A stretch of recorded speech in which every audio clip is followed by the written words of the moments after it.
So I'm 60 and I've been doing things the way I do them for a really long time. And it's just one of those things like, no, and it's a pure ego. Like I totally acknowledge that it's ego, but I don't feel like it's just jerky ego. It's a boundary. It's like, you know what? This is how I do it. And now if I get a piece of information wrong, I will absolutely change it. Or if I didn't do something I said I was going to do. But if they go, oh, but you know what? Maybe you could have done this. I'm like, yeah, but I didn't. And now's not the time. Hey everybody, it's me, Matt, AIDIY. AIDIY.tech is the website. Today I interviewed Bob Doyle of Bob Doyle Media. Fantastic conversation, but I was doing this little intro because we just got stuck into it. Who is Bob? He's been in the media for a long time. He's done voiceovers. We talked a little bit about that, how voice actors, how their jobs could be impacted by the technology that he reviews. Which he reviews AI tools that do voiceovers or lip sync. He's just a super professional that goes into a lot of detail on his YouTube channel over tech reviews, specifically the AI space. He's a musician. He knows how to mix really well. Fantastic guy. It was a great conversation, and I hope you enjoy. Stay tuned. So I'm gonna tell you this so you know. My channel is what I would definitely talk about this. I've just joined Open Art full time. Yeah. And so that is going to change a lot about what I do on my channel. And so it's going to veer more towards music since that's not something they do. Yeah. And honestly, as much as I love doing the video stuff that I do, it's the music videos that get all the views. Yeah. And the reach and the response. Like it's just anytime I do a Suno, or I started my channel with a band in a box with Suno video, and it just hit. And I'm like, all right, I'm gonna hang out here. Well, yeah, and I noticed that because I was watching your things, and that was going to be some of the questions I was asking, like how do you decide what stuff to take? Because like I get stuff in my email all the time now, which when I started off and I had 2 subscribers, I thought I can't wait for people to reach out to me. And no matter what they reach out with, I'm going to be like, yeah, damn. Yeah, hell, I'm going to do that. But and this is what I wanted to dig in with you with, which is like people take for granted that like, I'm going to give you a few credits and it would be great. And you'll have a few credits and you can showcase my thing. Like to dig in to learn at my level. And I'm not going to self-depreciate and say I'm shit or anything like that. I'm not, but I'm going to say that at my level is nowhere near the detail that you go into constantly. And for me to do at my level, to do an application, to do a review is 2 full days. Like if I were to dig into an app, and for me to do that for a few credits plus all the editing and stuff, that it's not reasonable for people to ask that. Yeah, no, those were the kinds of jobs I started to do just because I love to do them. Some of my early videos are like 50 minutes long. Like I can't even imagine. And I was doing all my own editing then too. So I've learned how to trim it down, but I still hover around 20, 22 minutes. And when I would work with partners and stuff and they'd want to do an 8 to 10 minute video, but if I really like their platform, I'm going to give it the attention it deserves, and it's going to be 12, 13 minutes. And, I don't charge them for that because that was my call. Yeah. It's just, I feel I enjoy teaching, right? Yeah. The reason I got into this is because I love to just point at stuff and say, isn't this cool? If I think it's cool. Yeah. And so with the partnership stuff, that started for me a lot earlier than I expected it to. And I was just like you, it was like, I'll just say yes. I mean, unless it's just pure crap or whatever. But then after a while you have to be discerning and you have to raise your prices and you have to do all that stuff, which was very internally challenging for me to do. But then, it's a muscle that you grow. And my wife would tell me I still haven't gotten to the right number. Right. Yeah. So is this the wife that sends you messages about where she is and the things that she's doing? Yes, that's the one. The one that use her voice for different things. I know. Hey, Tracy and her daughter Amber are really good sports, and my assistant is a good sport. And I've got a few people who are they just let me do that. Yeah. It's a tricky thing, because it's when you're doing AI and its characters and stuff. It's if you can't there's a connection you make with the character. So if it's a celebrity, you can make that connection because you're familiar with them and all that. And if it's someone you can make that connection. But if it's just and particularly if it looks like an AI character. Now the tech now is good enough where you can make AI characters out of photographs of your friends and family, and it doesn't look like AI, but now you're into you got to get their freaking permission. Yeah. Especially if it's unflattering, or if they could consider it unflattering. Absolutely. Oh, well, yes, absolutely. Obviously. So, so it's we're at a tricky time. We're really at a tricky time, especially with the visual stuff. Dude, I'm gonna take it back just a little bit, because you touched on something that I'm at the crossroads with, and I'm absolutely struggling. And I've known this has been a struggle of mine for years, and I've known I've had to address it. And I'm now at the point where I have to address it. And my wife got a tarot card reading about me personally, saying that I will address it this year. So maybe this is what it's about, right? So you said like that point where because I like doing stuff too. I love doing stuff, and I love doing stuff for other people. I love teaching, and my goal is to be better at it. I've loved building communities for decades and trying to understand what people's pains are and try to make people that don't necessarily feel like they're entitled to love feel loved, and get them out and interact and stuff.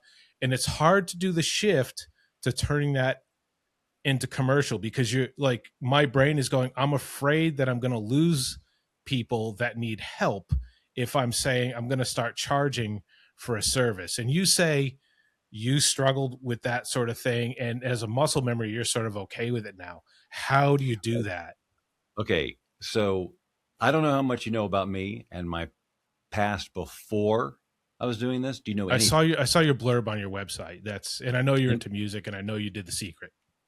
Okay, so The Secret. So all of that is, I dealt with the same thing in terms of like I'm helping people, and I'm charging them because it's my living, right? And I love doing it. So yes, I definitely had that struggle the entire time, and I probably never charged what like my colleagues in The Secret would charge. It's like and they're also, and that's just your own personal growth, and there is growth opportunity there, but with the YouTube stuff and partnerships and charging, I started at what I felt was sort of a safe number based on what the first person offered me. Yeah. Okay. And so I said, okay, and I went with that, and that was sort of my rate for a while. And I was getting, a lot of these partnerships, but they weren't really lighting me up. They were okay there. And to build the channel, it was like, I'm going to take these, because it's not like I'm opposed to these. It's just not really what my channel's about. Like there were some things that were about, generating ads or whatever. They were all AI, but it wasn't like my passion of AI. So eventually I realized, well, those aren't as fun to do. So if I need to do them, I have to charge enough to make it worth my time to do it. And and this is what they just kept everybody around me. All they can do is say no. That's it. Yeah. And then you can negotiate. So I just started asking for what I wanted, and more often than not, it was fine. And other times we'd adjust the length, or we'd do something. So I still felt good about the job, because if you don't, you will burn out and you won't want to do this anymore. So there's still plenty of videos and actually going now with open art, it frees me up, because now I can just do videos on my channel for fun. And really just put more creative. I probably won't post as frequently as I did before, because I'm seeing like once a week or something like that, or once every 2 weeks, something like that. Yeah, it used to be 2 or 3 a week, because I was just cranking them out. And then as partnerships started to develop, then you take a little bit more time, because then they got to approve it. That's a whole thing. Yeah. That's a whole thing, because it delays things. And in AI, you don't have time for an approval process. It's like, look, you hired me because you've seen me and you like my message. I don't have time for back and forth, right? Yeah. And so that's some old stuff of mine, because I was in voiceover for 40 plus years too, and you learn that muscle. Yeah. So it's a fine line between making the client happy and not being a jerk about it, but also having boundaries. Yeah. So you yeah, I know? suppose you can, like, I was thinking about build, because I've done now one exclusive video. I'm proud that I got one, and I got paid at a price point I was happy with to do it. It wasn't a lot of money. Like, I think the amount of work that goes into it probably doesn't, I guess, technically justify it, but I was happy that I did it. It was the most Yeah. recent video that came in. And you're talking about you don't have back and forth. And I was talking about internally negotiating. We have different prices, right? If on the low end is exactly what you say, no reworks, or a quick rework, but maybe like double the cost, and you can have 2 reworks in there or something. That way you're building it into the cost. Yeah. And for other creative types, that would work just fine. I am so I'm 60 and I've been doing things the way I do them for a really long time. Yeah, yeah. And it's just one of those things like, no, and it's a pure ego. Like I totally acknowledge that it's ego, but I don't feel like it's just jerky ego. It's a boundary. It's Yeah, like, yeah. you know what? This is how I do it. And now if I get a piece of information wrong, I will absolutely change it. Or if I Yeah. didn't do something I said I was going to do. But if they Yeah. go, oh, but you know what? Maybe you could have done this. I'm like, yeah, but I didn't. Yeah. And Yeah. now's not the time, Yeah. because I always try to just let's get every parameter established up front so we don't have to do, because they usually come in and they say, here's the deal, you do this, we'll pay you this and 2 revisions. And I come back with I'm not going to do revisions unless I screw up. We Mm. have plenty of time to talk about exactly what you want and we can Yeah. agree. And if I execute on that, then we're done, Yeah. and literally everybody has said, okay, Dude, that is you know, so at a point that I want to be at some point. I'm shit at setting boundaries because I want to be, everybody's friend and helpful. Like, you feel that. If you're not a dick, you want everybody to be happy. But yes, like, and I you fell do. into that for sure, and I still do, depending on the person. Like there's some people that I get a vibe and I become that. I just Yeah. want to do it, whatever, and then there's Yeah, other, yeah. it feels like business, and I can be more in my boundaries. Yeah, you come off as a complete professional, awesome dude.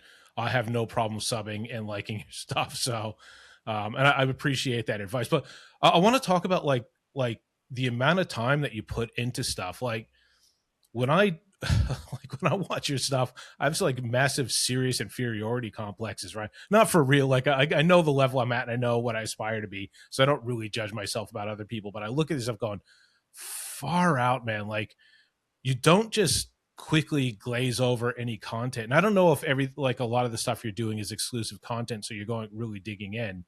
But the reviews that you do, I just see you go, you don't leave anything like unclear or cloudy. And if you fuck up, you basically say I fuck up. Do you build the fuck ups into the thing just so Oh you can no, show if you oh do? god, no, no, no, No. no. I don't have time for that. See, that's the whole thing. A lot of another times partners will say, let me see the script. I'm like, I will not ever have a script. It's AI. It's all about the surprise, of the spontaneity, and the Yeah. creativity. And I will not be bound by a script. And it's a deal. It's a deal killer. Like I will Yeah. absolutely not provide a script for you to approve before. Because again, we don't have time, because tomorrow your tech is old. Yeah. And so, and again, I know that that can sound however it sounds, but in order for me to stay productive and creative and enjoy what I'm doing, those boundaries are super important. And in terms of like the turnaround time or the complexity of the videos or whatever, I spent 40 plus years in broadcasting. I've been doing editing and producing and talking off the cuff and doing this. I've been doing this forever. And so this is the same. So I just sit down and like I record in a few hours and that's it. Like there's no 2-day thing unless it's a 2-part project or something went horribly wrong. It's like, and normally the recording sessions are around 90 minutes. That's me going. But I have done a ton of prep, especially with the video stuff. So I have spent 2 or 3 days rendering videos, finding the ones that for the non-live demos.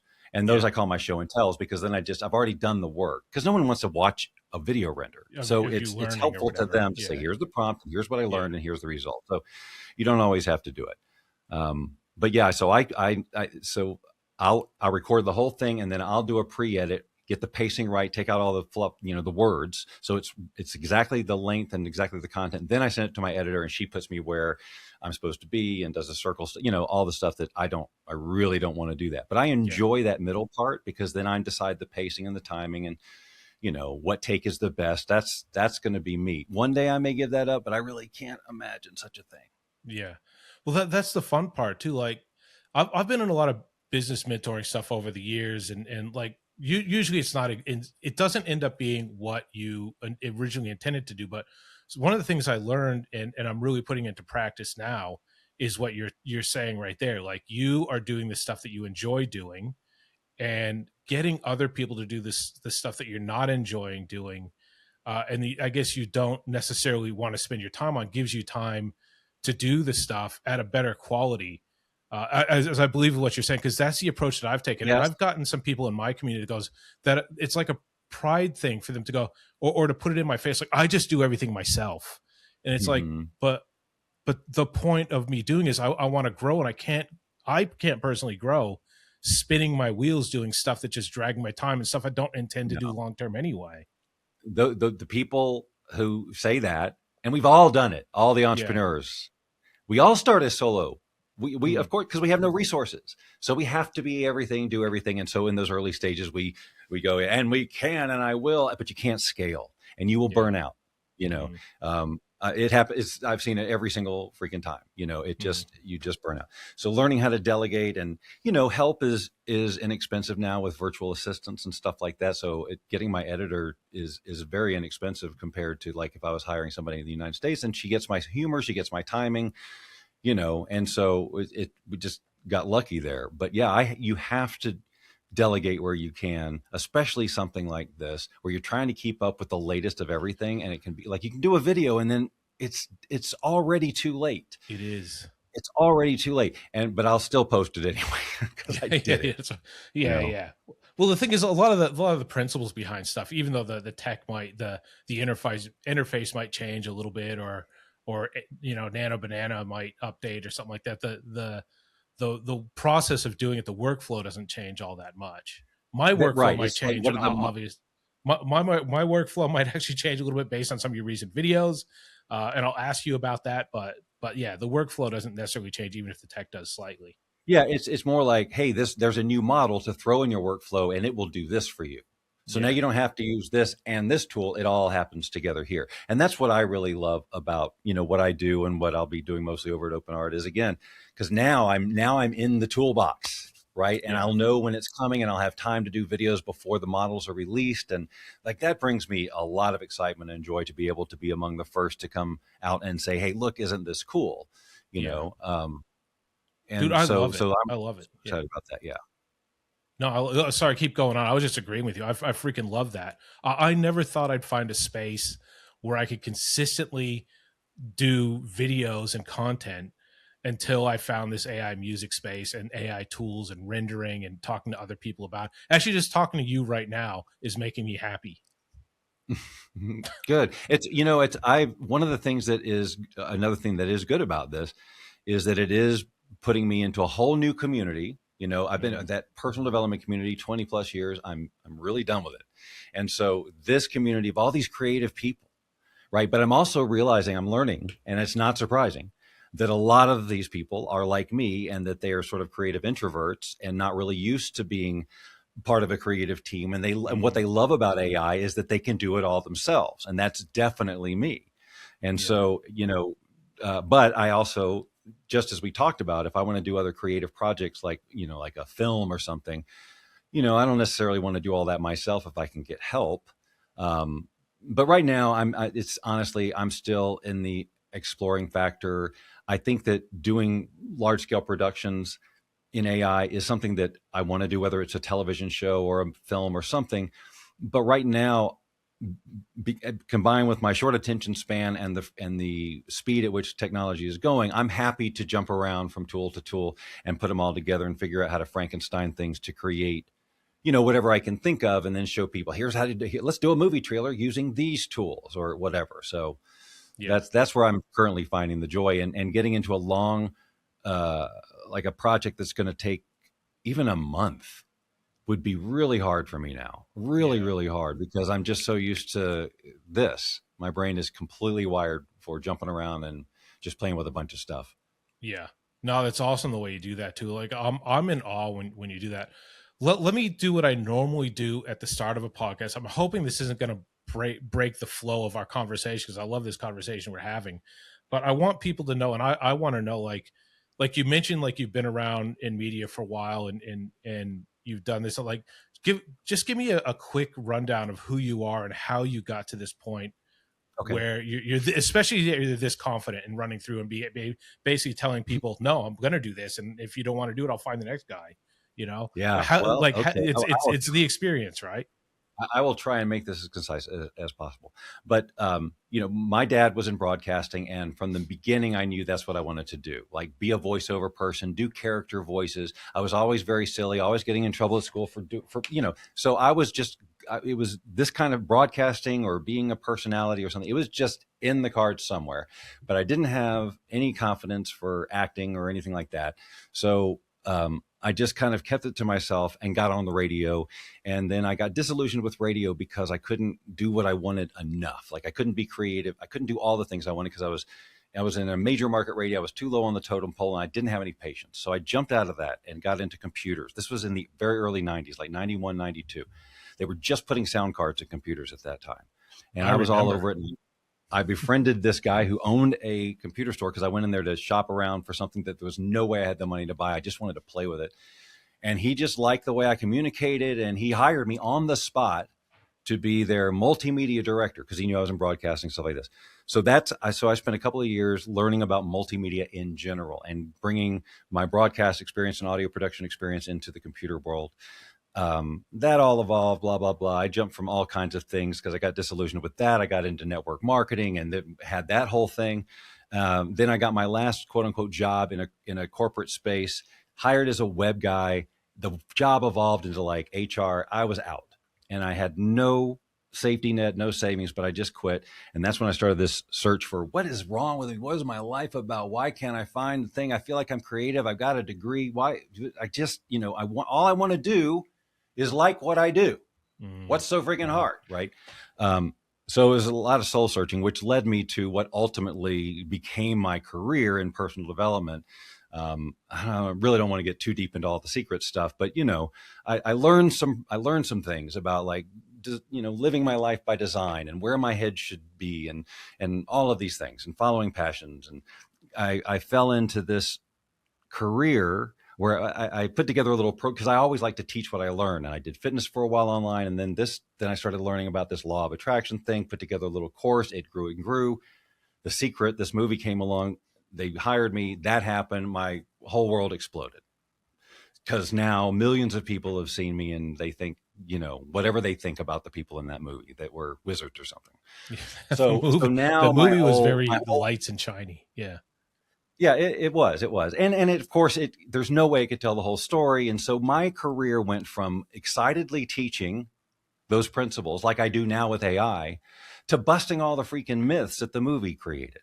Mm-hmm. And now, it just became a completely different career. And the marketers came out of the woodwork because now they see, oh, there's a celebrity. Let's go help him get to the next level. And, I'm wanting to grow. So I just took their advice and made horrible mistakes, basically destroyed my relationship with all these people I had, created a great relationship with through email and stuff. The CRM I was using to manage all of my list, I lost a third of my list. I went from 210,000 people down to 30. Anyway, it just began spiraling. Yeah. But still I stuck in there for like 15 more years because the success was so amazing and so crazy for me, coming so out of nowhere that I thought I got to just dance with the one that brung me.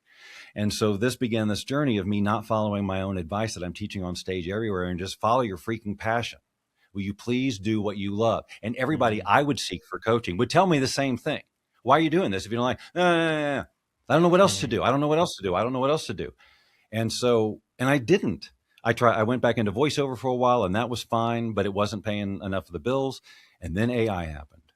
Yeah. Like 2 or 3 years ago or whatever it was, I started playing with the Wombo Dream app and creating these really goofy looking non-images with the text prompt. I'm going, oh man, this is exciting. And so I was on it from the beginning, voice cloning, everything. I mean, everything that could have touched was adjacent to broadcasting or expressing yourself creatively was all around me. And now as the years have gone by, you can just do freaking anything. Yeah. And so for me, who always wanted to make films and do this and maybe act and do all these things, I wanted to do it all, but there was just no freaking way. Well, now you can. Yeah. If you have the time and the creativity, you can be your kid. You can do it all. And you don't need anybody's help, you know, except if you want to really get better at it and add other layers of other people's creativity and all that kind of stuff. So, but I'm still, I think I'm exploring my own creativity stuff. I have you've heard the term AI slop, right? People throw that around. Yeah. I have my opinions on the term, but yeah. I have such a problem with that term being derogatory, and I'm doing an entire video on it next week, making the case for AI slop. Because first of all, it's a terrible name, because what it really is people for the first time in their lives having the ability to express whatever crazy ass thoughts are in their head, or they don't even know. Yes. Like people who have never had any ability to express themselves creatively, and the high and mighties out here who say, this is crap, this is nothing, you're typing about this isn't creativity, who think they understand and can define for the world what creativity is. If I ever get irate in my comments, it's when somebody pushes that button. Dude, like, I internalize that so much because I don't want to push people away who are on the fence. And I don't want, and a couple of times where I have not internalized it, I've said a couple wrong things that people feel that we're on the fence, like they're being attacked, and I've lost them. Right. But exactly what you say there, I feel like AI slop when it's people that are using AI to put out, bullshit like scams and all that stuff. I believe that's AI slop. And if people want to use that as the term, but referring to anything that anybody creates with AI as being AI slop, I also get offended. I internalize it a bit more because I just don't want to go screaming and put everybody off. Well, I spent 20 years being in a position where I didn't want to defend the principle of the law of attraction. Like I would never argue it with anybody. Yeah. And it's I kind of feel this way, but I'm unlikely to change anyone's mind who's like that with my video next week. But what I'm hoping is that the people who are kind of like feeling bad about what they're doing or letting people like that get to them, that they will stop letting those people and continue to explore their creativity. Yes, I'm not talking about hurtful stuff that's not AI slop. That's something else. In my AI slop, the way I'm looking at it is when people are saying, "Oh, you just type it." There's no thought that went into it. There's no story. There's no real creativity. That's your freaking opinion. I don't care how passive it seems for someone just to type a prompt. I hear all the time from Tracy, all the time. How do you even think of that scenario? Right? Not everybody can think of the same prompts. Like we don't all have the same creative inspiration, the same creative drive, and we should not. And for you to judge anybody else's creativity, it's just, we do it. Here's what's happened. Not that many people in the percentage of human history have been able to put themselves out creatively like they can now. They've way too many barriers. So they got all these repressed, but all the people who have, they've all opened themselves up for criticism. They've all, every actor, every painter, every singer, they've all opened them up for criticism. And even before the internet, it just was slower to get to them. It didn't come to them in that same way. But now, oh my God, right? If you're a celebrity, it's just, you get slammed all the way. So if you put yourself out there, you're going to get that. Yeah. I don't say this enough. And I have said it in the past, but I should be repeating it, that like, just because you put something out there and you love it and you don't want to be hurt, like you're going to, like, if the more creative you are, the more open you are for criticism, really. Yeah, the more vulnerable you are with what you share too. Like, what is this creativity? I mean, it's one thing to just do silly stuff, but if you do something that is kind of a little bit bearing of the soul, like I don't post a lot of the stuff like that for me, although I do sneak it in there.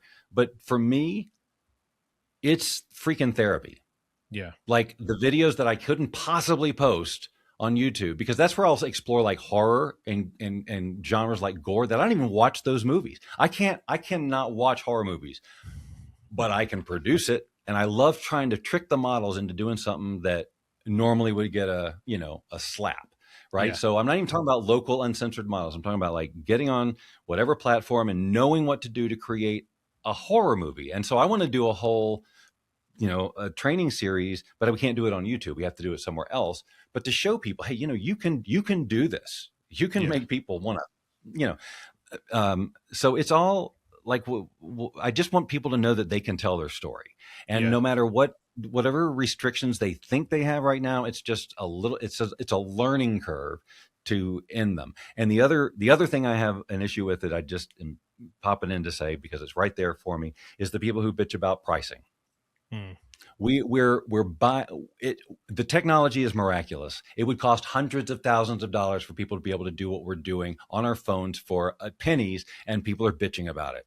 They're bitching about their subscriptions. They're bitching about $200 a month. You couldn't do one scene. You couldn't hire the voice actor for $200, dude. Yeah. And for $200, you're probably going to get an unlimited whatever amounts on some platform somewhere. So stop complaining or get out, because you're not a professional. If you can't see that, you're just a hobbyist, and your opinion about the value of it is irrelevant, because it's not the same thing at all. Yeah. No, I tend to agree with that. I think it's frustrating. So sometimes I'll get to a point where I'll get upset about the pricing, only because I'll be doing a big project. I'll be like just about to finish it, and I'll run out of credits on something. I'll be like, fuck. And now I only need 2 more like things to create, and I got to spend another $50 to get like 25,000 credits. Then I'll go, God damn it. I know, but if that project can make you more than $50, like significantly more, mostly the people are doing projects that aren't, like you said, they're hobbyists, and I'm a hobbyist in that way too. And so that's just something we just have to accept. Like that's the price of admission, is that there is a price of admission, and the credit system is far from perfect, because you're paying for generations that you don't like. Yeah. But they haven't come up with a better way yet. Obviously they're always going to work on it. My advice always to people is, if you're really serious about this, find the closest thing to an unlimited plan on the platform that has the most tools, and stop complaining. And that's your budget. And just know that if you're going to do this professionally, that you have a budget. It's going to cost you something. You're not entitled to free stuff just because some people do open source. And I love open source.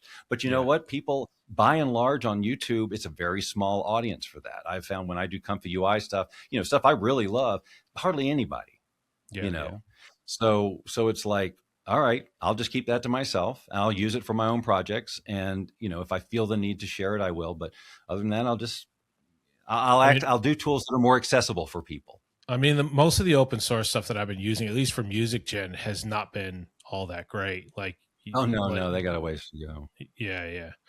Suno 5 is just, I don't know how anyone's going to beat that crap. And when that comes down to open source, that's going to be amazing when we get that kind of quality open source. But I just am starting with 4.5 really. I mean, 4.5 it's always been, I thought was a big jump. Yes, that. And so Suno's always been, a leader for sure. And there were times when I'm like, but I think I like this one a little bit better. And, but now it's just like what they've been doing with the various features and stuff like that. It's just getting so crazy. Part of the video that I did a video today on Suno using the cover feature for instrumentals, because I do a couple of them on singing those goofy songs and stuff. But this was just for like creating your own soundtrack. Like you can be watching a video you've done and singing the soundtrack you want to hear into the Suno cover, and then have it. And it's your creation, it's your music, and you can, anyway, that's the gist of the video. But the other thing that I love it for is because I wrote a lot of music in the 90s, in the early 90s, when I was a young dad and had a little bit more time on my hands. And so I was going to be a composer. That was my whole career for a while there. I was like, I'm going to compose films. So I wrote a lot of instrumental music on early synthesizers like the Korg M1 and some early stuff. So it has a very dated sound and all of that. But I run those fuckers through the cover feature on Suno, and it is the most emotional I've been with AI, because that's me in there. Right? Those are my chord changes. Those are my movements. But it's balanced better. The instrumentation is better. It sounds, but that's my composition. But now I want to hear it in ragtime, and now I want to hear it in barbershop and all this other stuff, and it just, and I totally understand that the tricky part about making videos about stuff like that is it's so personal. Like nobody really gives a shit about how I feel about how my music got interpreted, because it's not, there's no way they can connect.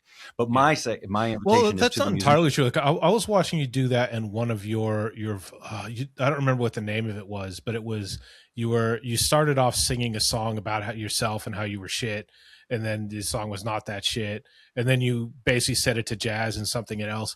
And because of the way you were conveying the story, like as an audience member, like I was actually getting attached to the way that you were liking that you were putting it out. Oh, so with the cover stuff where I'm singing the songs, that's a different deal. I'm talking about music I wrote in 1990 that I've heard 1,000 zillion times, right? And nobody else has.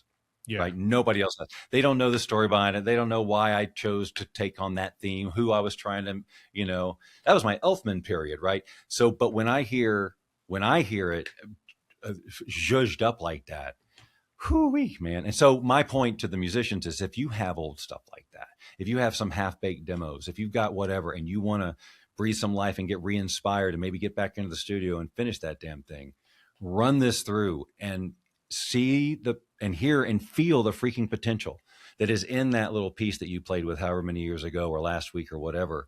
Because that's, there's nothing wrong with that. We get inspired by listening to real musicians. So just think of this as real musicians who have covered your song, and you go, okay, yeah, I can. And if you're a musician, you're not going to take the Suno thing and go, here's me. You're going to say, I'm going to incorporate those ideas into what I already know how to do, maybe.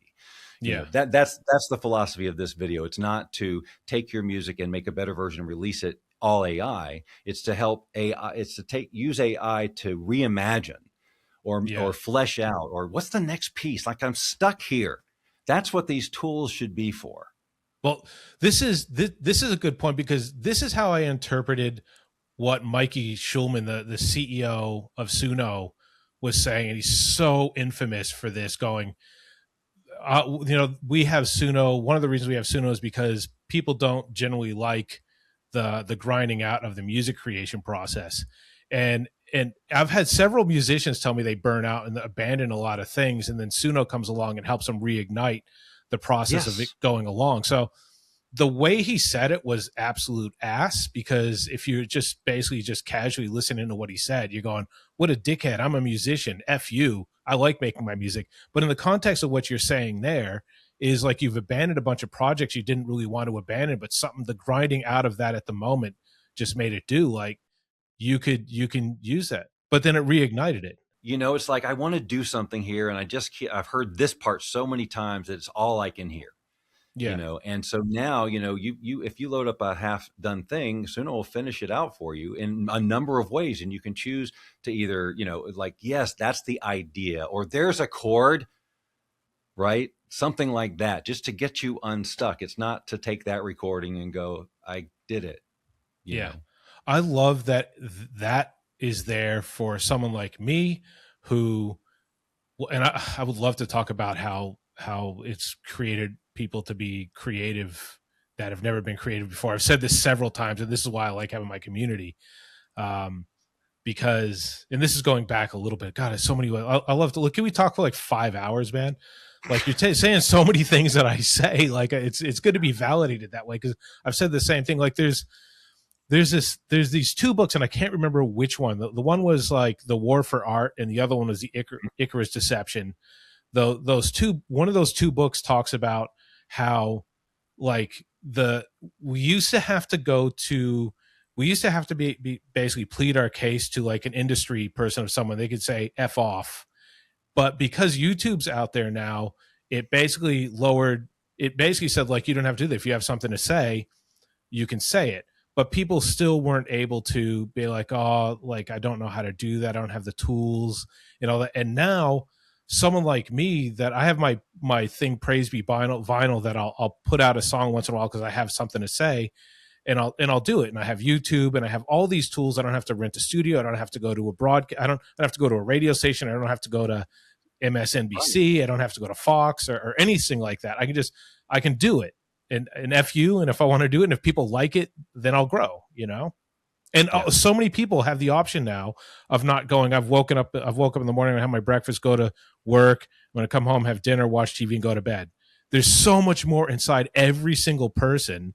And if you're open to it, you can find these tools, watch my videos, watch Bob's videos, and be like, be inspired. Like, I'm going to be honest, like in the beginning when I was just doing general AI and I stumbled onto AI music, I watched one of your videos. You were going way too fast and I couldn't fucking figure it out, but it inspired me enough to go, I want to figure out how to change a voice from Suno to a different voice. One of the things you did earlier, and I went, dude, I so love doing this. I love the process of doing it. And it just enabled me to sort of branch out and do my own thing from there. And I love that. One of the things you said earlier about non-creatives being able to find that they are and having a space to do it. I think it's, and another thing you said about understanding that people are going to be shitting on you for it, and to be able to have the ability to say like, but I'm just going to still do it anyway. I don't want to talk too much because this is your spot, but I was thinking the other day, like people, one of the things I consistently see the haters say when people say like, I created this cool thing, check it out. And multiple people say, you haven't created anything. F you, you stole. But the people feel good about, let's just say you're right. Just hypothetically speaking, this person is putting IKEA furniture together. They didn't actually create the furniture themselves. But just like creating IKEA furniture, at the end of it, people feel really fucking good about putting that furniture together, and they'll decorate it with whatever they'll put on top, and that's their creation. And I just say, even if it is some placebo effect that they've put this thing together, they have the really good feeling that they wouldn't have had otherwise. And it's putting them in a better place, which makes the world a better place going on. That's what I have to say. Please keep talking. Well, that's exactly my message packed up different that I had for all this time, because I truly believe that what's wrong with the goddamn world is, and it always has started from, someone's inability to express who they are. Repression of who you are is why teenagers rebel, and we know here because, well, my point is, if you don't suppress someone's expression of creativity, they thrive. They may not do what you expected them to do, or be who you expected them to be, or like what you expected them to like, or be as smart as, or anything about your expectation. But if a person has the right to express what they have, and before, again, so many barriers, but most, I think, even beyond money and even skill, it's a belief that it's okay to express themselves, that they're not going to get put down, that they're not going to get destroyed. If everybody just understood that we all start out with these passions, and that they develop over time naturally, we start out at a certain skill level or no skill level, and then as the years go by, we get better and better and better at this, which is why I have such a problem with the education system, because we delay for a decade anyone getting to what they really want to freaking do with their life, or more. And so we repress the kids who try to express themselves in class. We repress, we call them problems, we call them we label the hell out of them, and we make them feel bad for just trying to be who they are. And of course, when you do that enough, they're going to rebel, they're going to get angry, they're going to go to drugs, they're going to do whatever they got to do to feel that thing that they can't feel, because they can't express themselves. And there's nothing like that feeling of I express themselves. And that's why AI slop feels good for people. And just exactly what you said, it felt good to them. And 90+% of the people who are creating this stuff and even putting it out there, there's no interest in being better than anybody else. They're not trying to make money. They're just saying, I had fun doing this. Do you think it's fun? The the AI Facebook groups are filled with people like that. And it's a nice place to be. No one's saying that's AI slop. Everybody, that's what we're here for. We're exploring ideas. We're exploring concepts. We're trying new things. Some of them are stupid. Some of them are great, whatever. But you have to be able to do that. Otherwise it can't develop, and you can't get good. Yeah. If you can't practice it, you can't get good. So you start and you're crap. So that's, everybody's doing their AI slop, whatever. And then they go, well, you know what? I'm going to refine this piece. This is the video next week. I'm going to take this concept and join the communities. Join the communities. Get to know people in these, because you get ideas from them. You get inspired by them. But yeah, right. And you'll also learn that not everybody freaking hates AI. Yeah. and some people really see that it's not necessarily the devil. And there's always going to be crap about it. And so look, just as a creative, there's nothing that's been better. There's just nothing that's been better than this. And as a person who knows that it's absolutely critical to express creativity, whether it's professionally or if anybody ever even sees it or not, it has to be able to flow through you. Otherwise it will get blocked and you will get sick, or you will get angry, or you will just not be you. You're not living the life you're here to live. So that's why I say like AI is sort of therapy, because it allows you to explore concepts and themes and things and face fears. Holy crap. The claustrophobia videos that I will do, or the spider videos that I will do, or all the things that just like are my triggers, just to kind of face them. It feels like now I'm in control of those things. That's why I was saying I hate watching horror movies because there's no control, but I love playing a video game where I'm in control. And like I said, as the creator of these effects, I'll go for, like I said, I would never watch a movie I would make, never. But because I got to control it, because I got to say, it balances things out. I don't know. I don't know how to describe it, except that it is very interesting. I'll give you, I like to put stuff into stories, I guess. So I don't know if you watch this show, My 600-Pound Life, but it's people that weigh 600 pounds or more. Eventually the doctor puts them onto a psychologist, and the psychologist will usually get to the root of why they're eating all this stuff is because they've repressed something. And more times than not, the psychologist Lola or Dr. Paradise is two of the psychologists they work with. They say to write a letter to the person that caused you the trauma, how it felt, and all, because they've been holding it in for so long. This is that. Like you're going in, whether you're using ChatGPT to help write the message and you're just expanding on that, and you're spending a lot of time writing the song. Like I always say, like the therapy in this is the amount of time that you spend in working through that before you get to your final song and how that song resonates with you. And this is on a massive scale. Like people are writing through the trauma, they're writing through I have this guy, Call Me Tim, right? He experienced a lot of trauma. I don't hear a lot from him, but he writes really good songs. And in his writing thing, his goal is to finish his series of writing trauma to the point where now he can start writing the happiness that's come from it. And I've got so many stories. I've got like 800, 900 people in my database. They all write me emails in their song submissions. Almost all of them, a great amount of them, they continue doing this because the AI music has helped them, has helped them work through their trauma. Yeah. They're better off because of this tech. The world is better off because if you're like a musician, you can argue that your bottom line may or may not be better off because of it. Like in whether the world is, I believe that it is better off. Yeah, it is a tricky. Like I was in voiceover. Like for years I said there's always gonna be the human element. And I believe that there is, but the need for it is not like it was. I did most of my voiceover work in the past 10 or 15 years on Fiverr, and it really grew into a thing. Like I was getting more work than I would have done if I'd had an agent. It was, for a while there, it was really, really great. Yeah. And where was I going with that? Oh, your bottom line would have been impacted as being a voiceover. Yeah. Right. Because most of the jobs that I was doing, they could be done by AI now, easy. I mean, there were corporate training things there, or they're just commercials for a web thing that now 11 Labs could do easy. You know? And if I were, I would do it if I wasn't a voiceover person. I like to do my own voice. What I like about that tech is because now, as a voice actor, I can convert my voice into whatever I want.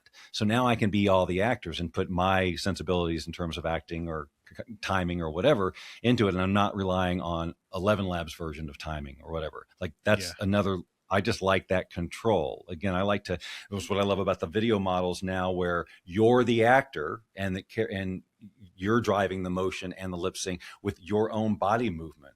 So it's not, again, it's not just AI. You are literally driving the thing.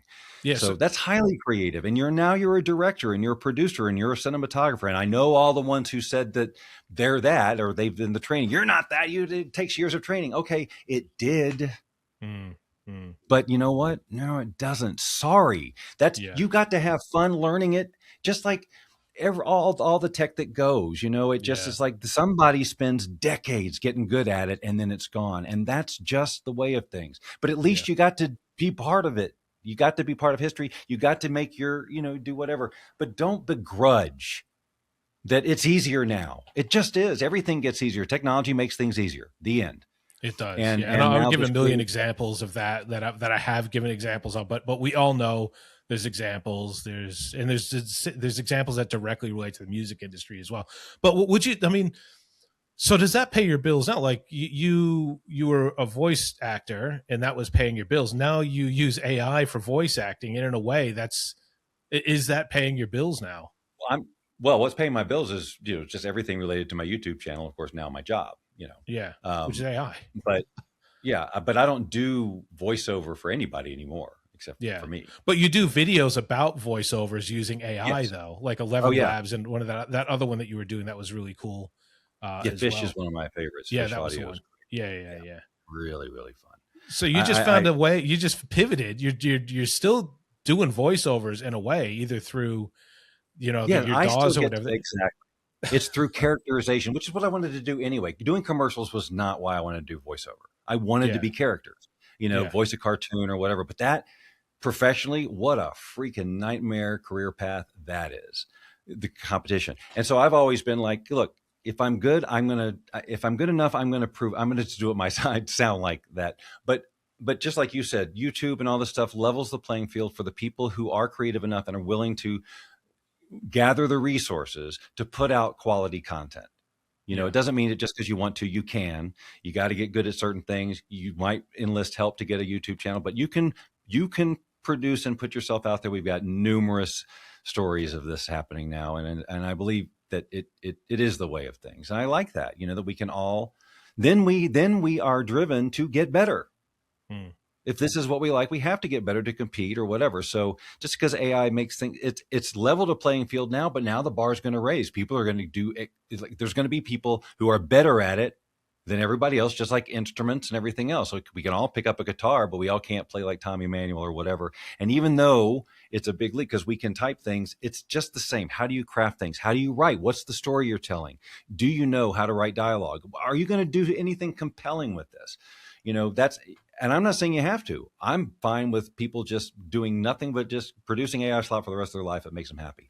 But if they want a career in it, then they're gonna have to play at a level like this James Cameron's and all that stuff. It's not like some idiot is all of a sudden going to be a great director. You still have to be a great director. You still have to put in the time.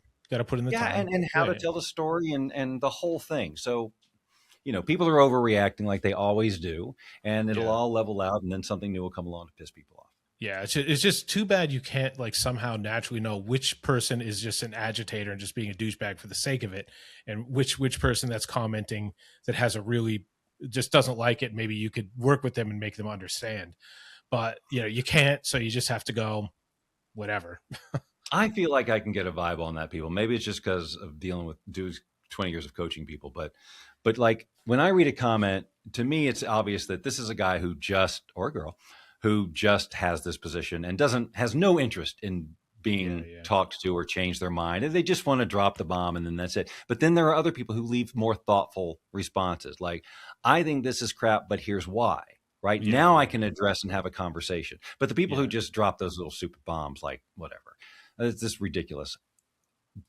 Give me an example of what you're talking about. Prove a point. Say something halfway intelligent. This is why I want to have a conversation with one of those people on a podcast, because I can work back and forth with someone like that.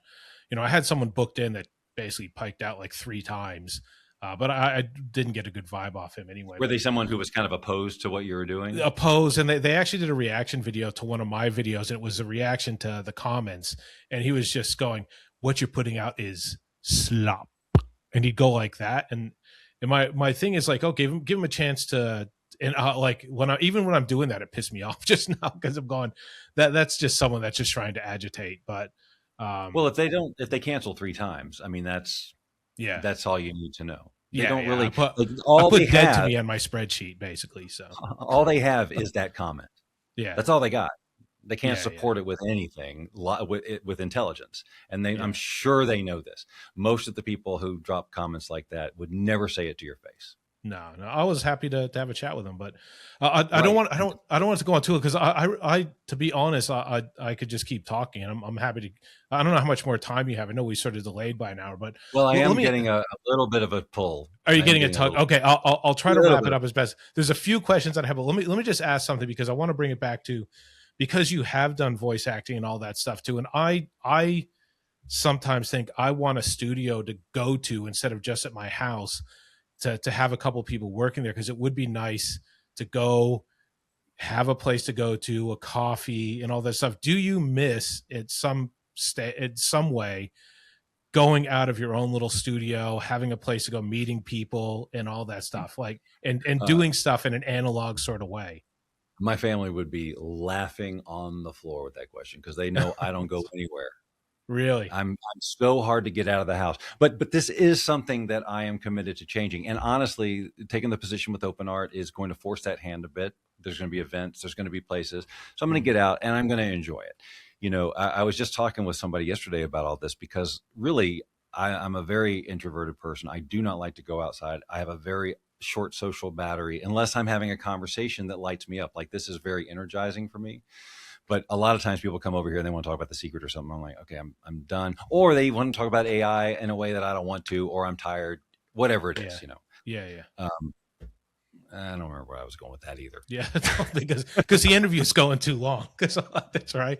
Let me challenge you to this. Right, like I've been involved with this charity in Indonesia called the John Fawcett Foundation. I don't know if you watch any of my videos. I talk about it from time to time. I We haven't go out to gotten that. that's right. So we go out to Bali. There's a charitable organization that runs tours for it. You get on a bus and you go out to remote parts of Indonesia as a group. And you see that these doctors that take donations, they go out in remote like hospitals. You go in and watch them do the surgeries, but it's not just that. Like the family gather around you to tell you how much they appreciate it. And I was really uncomfortable with this initially, but the thankfulness and appreciation, the amount of personal growth I had just from going there. And I'm trying to get a bus of just people in the AI community, in the AI music community next year or this year now to go on, book a bus to go. So just keep an open mind. I'll be reaching out to you that we can maybe at one point go and do that. Luck. Yeah, I applaud what you're doing, but that is so unlikely to happen. And it has nothing to do with the value of the charity. It is no, I get that. And also what I anticipate my schedule to be in the next coming year with this new opportunity in my build. Don't worry. Think about think of Open Art is going to make all that so much easier. You're going to be 10 weeks ahead of time and you'll be able to go. But anyway, that's that. I used to be just like you, hated social interaction. I just sort of forced myself to do it to the point where I love it now. But let me just I'll give you a chance to plug your Open Art thing because I'll just tell, and then we'll basically wrap it up. I won't even do my 5 rapid questions. I know you're getting a tug. But I want you to do your plug here because I saw one of your videos about Open Art and I'm like, okay, good. I get it now. I'm now going to cancel Kling. I'm going to cancel Leonardo and a couple because I think what I do with those can now be done with Open Art, even because, and I think the subscription is elevated from what I had on Leonardo, and it's still just a little bit like slightly less of an annual subscription. But go ahead and tell me if I'm wrong. Give me a plug. Tell me if I'm right on that. Welcome back to the channel. My name is Bob Doyle. I also host the Bob Doyle Media channel, and we explore the creative uses of AI, and we live over here at Open Art because of the tool set that they have here. So you can see here in my history, the generations I've done. Let's just see what I did to create these. If we click through to reuse settings, you'll see that I used the Seedream 4.5 model, and I used a reference image of myself and a fairly detailed prompt describing the tone and the mood and the visual aesthetics of these shots. Well, I haven't compared prices with anybody with them because I've just joined them, and so I'm actually just learning all the inner workings of the business. I've been basically, I've seen such a small part of the company from the outside up to this point, and now I'm on the inside. I'm like, oh wow, there's a lot going on here. But what I love about the platform is all the stuff that I say online. I mean, I could have chosen any platform to fall in love with, right? But that's the one I kept going to because they had the tools I liked, and even though everybody's aware that they're about to change their entire interface, so it doesn't really matter what I'm saying. But it wasn't perfect, but I found my way through it, and I was able to do whatever I wanted to there. And they keep adding the models that are the newest ones, and now that I'm in there, I can see them coming, and so but as much as. But I've also got my channel, which I still want to keep going because I put a lot of work into that, and they know that too. And so it's been about like, well, how do I keep my channel going and stay in integrity and do that? So I can still do videos, obviously, about things that I do with open art. I do a lot of times when I do music videos, I'll create videos about music stuff. I'll create singing videos or whatever to go along with them. So I have more opportunity to point things over to open art, and I'm more like, that's not what this video is about, but if you want to know how to do this, you can go over here. And then I'm going to be concentrating on the music stuff. So back to Suno a lot, probably more a Banana Box, and it'll get me back into hopefully more composing, because it's been really years since I've sat down and said, okay, I'm going to write something, because I already know I'm not going to finish it. But now maybe. Yeah. Cool. Well, I have 800 more questions, but what I'm going to do is save that for the next interview. All right. Like I love the fact that you expanded on basically everything you were saying, and I think a lot of people are going to have a lot of takeaways from this interview, which I love, which is what I want. I appreciate you, Bob, coming on. I love it. I hope we can stay in contact. And like I said, I'm going to subscribe to Open Art. So thanks, Bob, for coming on. I appreciate that. Hopefully, we'll keep the channel open. I appreciate everything you said, and we'll catch you in the next one.